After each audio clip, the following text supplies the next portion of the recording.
Carlos Baerga, right?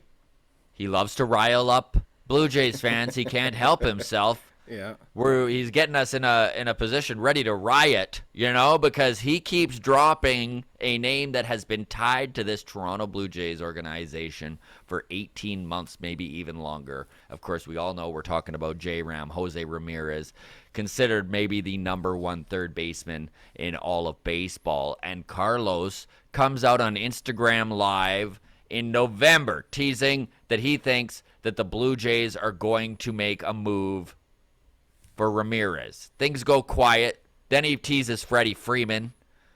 Lockout ends. He's pushing Freeman. That didn't happen. Yimi Garcia did happen. Simeon did happen when he did it, when he teased him. So obviously Baerga has some sources inside the Blue Jays organization. I think that goes without say at this point. I know just yesterday he was back on Instagram Live stating that the front office in Toronto is still pushing hard for Ramirez and that they want him to play second base, which, man, if you add Jose Ramirez, all of a sudden this team, player for player, lines up with the Dodgers. It's crazy what Ramirez would do to this lineup. Yeah. Rumors are the Guardians want two major leaguers heading back that way. So some of the packages that have been thrown out there that I've heard is whispers of Alejandro Kirk, Kevin Biggio, Gabriel Moreno, and Aroldis Martinez. And I know there's a few other options being floated, but I mean, at this point, when you look at this Blue Jays lineup, is there a price too steep? Would I pay that price? Martinez, Moreno, Kirk, and Biggio.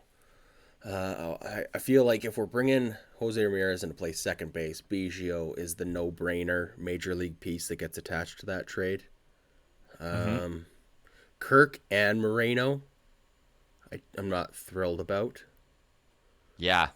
Just because there are two, like, quote-unquote high upside catchers. Yes. Either or, though. Like, if it was, you take Kirk out and you throw in a pitching prospect, or you take Moreno out and you throw up a higher pitching prospect, I'd be more inclined to say yes. I am a little bit gun-shy on the idea of selling both high upside catching prospects. Otherwise, I mean, at this point, it's pretty exciting to think about.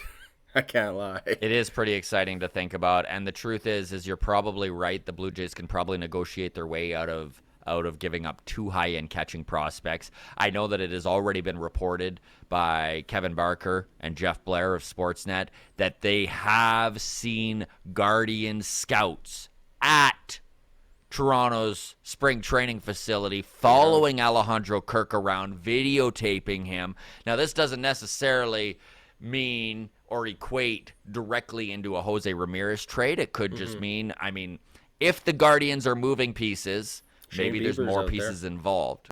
Shane Bieber is out there. I mean, I don't know if we need another starting pitcher, but I mean, you can't have enough of them. Very interesting stuff anyways, and I mean, obviously the speculation amongst Blue Jays fans online is just total chaos right now, and it's been a ton of fun. Exhausting to keep if up you were with.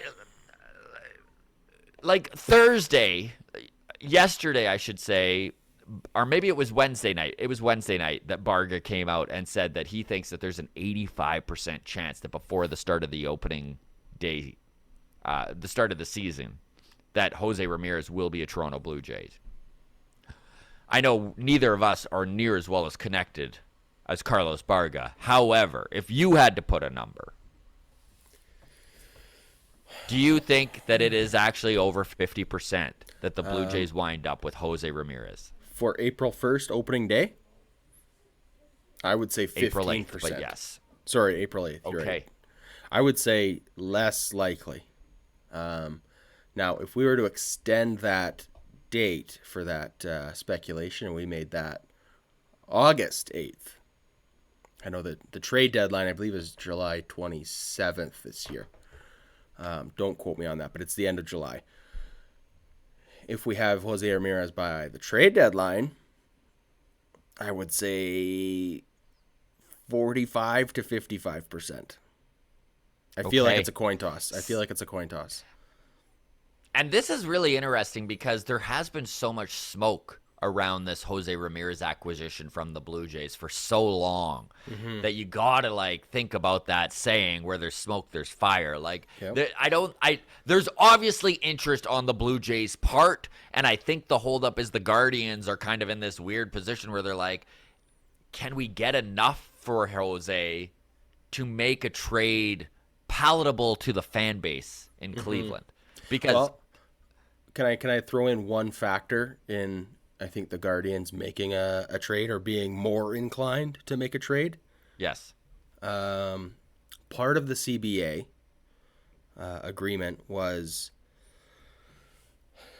they agreed with a little bit of an asterisk to the CBA, and it's related to qualifying offers and the international draft. So that's one problem that isn't quite resolved yet, but they have a, I guess, drop dead deadline that they have both agreed to. So they're still working on terms for an international draft, but there is a deadline of July 25th in which, if the players agree to a international draft, then the owners will eliminate compensatory picks and qualifying offers, right. right?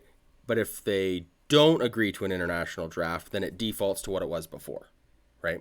So in free agency, you have a team coming up, or a guy coming up for free agency, just like we did with Marcus Semien and Robbie Ray last year. You extend the qualifying offer. If they sign with another team, multi-year deal, etc., at least you're recouping a compensatory draft pick in the next draft. Mm-hmm. If there's an international draft, that doesn't happen anymore. So I think if that gets agreed to, I think that works in the Blue Jays' favor, because now all of a sudden Cleveland is going, if we can't sign him long term,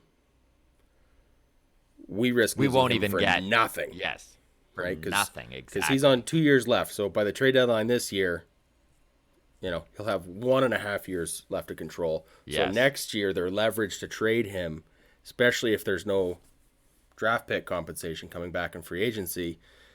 Their leverage to trade him really goes down drastically by this point next year. So I And think all that's of a sudden, factor to the keep an eye offers on. aren't near as high. 100%. Not That's for a great 1 year point, rental. man. Not for a 1 year rental, No, especially not if it's for a a 1 year 1 year. rental that doesn't even have the upside of a compensation pick. Qualifying offer. Yeah. Right? So I think that is a big factor. I think if you're a Jays fan who wants Jose Ramirez, you should be rooting for an international draft. And I think there's other reasons you should be in favor of an international draft, but we can get into that another time.